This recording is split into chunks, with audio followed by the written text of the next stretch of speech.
జమీందారు గారి దగ్గర కూలి చేసుకునేటోళ్ళం. వాళ్ళు పోసిన గంజతో కడుపు నింపుకునేటోళ్ళం. వాళ్ళని కన్నెత్తి కూడా చూడని కొలంలో పుట్టినోళ్ళం. అటువంటి కులంలో పుట్టిన నా బిడ్డని ఈ జమీందారు గారు అబ్బాయి పాడు చేశాడయ్యా. తన జీవితం నాశనం చేసేశాడు. ధర్మప్రభు, దానికి న్యాయం మీరే చేయాలి బాబయ్య.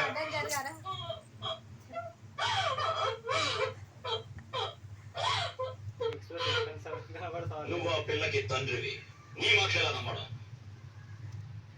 వేరే సాక్షులు ఎవరైనా ఉన్నారా? నేనున్నాను బాబయ్య. నువ్వు ఆ పిల్లకి ఏమవుతావు? నేను అవునండి. నీ సాక్ష్యం చెల్లదు. నేను కల్లారి చూసానయ్యా. నువ్వు ఆ పిల్లకి చుట్టానివేనా? మాది బాగా దూరం సొట్టుగా పిన్ని వరుస. దూరమైన దగ్గరైన బంధుత్వం బంధుత్వమే. నీ సాక్ష్యం కూడా చెల్లదు. వీళ్లతో ఏ రకమైన చుట్టరికం లేని వాళ్ళు, జరిగిన అన్యాయాన్ని కళ్ళారా చూసిన వాళ్ళు ఎవరైనా ఉంటే ముందుకొచ్చి సాక్ష్యం చెప్పచ్చు.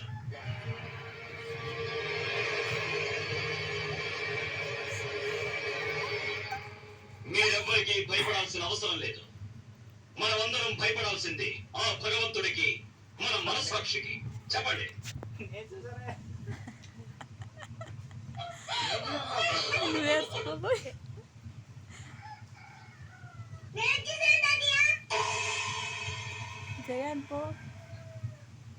ఏం చూసావు నాన్న?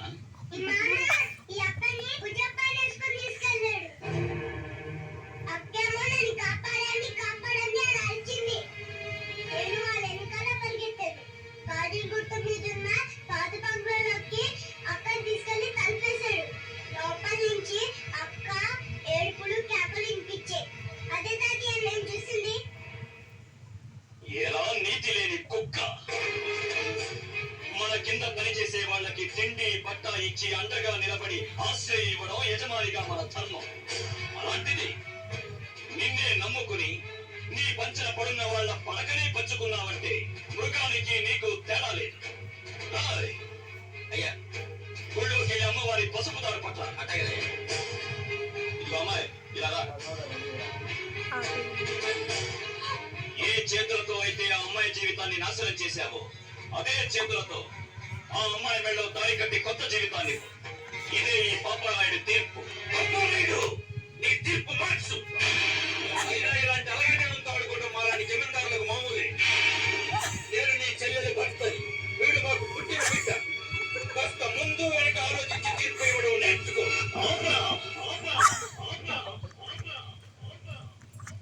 అంతకు మించి ఒక్క మాట ఎక్కువ మాట్లాడితే నీ నాలుగు చేస్తా. నా కళ్ళలోకి సూటిగా చూసి మాట్లాడటానికి భయపడే నువ్వు నా తీర్పుకి ఎదురు చెప్తావా? బంధుత్వాలు కాదు నాకు కావాల్సింది. నాకు కావాల్సింది నీతి, న్యాయం, ధర్మం. కాదు నా ముఖ్యం. నాకు ముఖ్యం జరిగిన అన్యాయం, జరగాల్సిన న్యాయం. తీరా మరి వెళ్ళి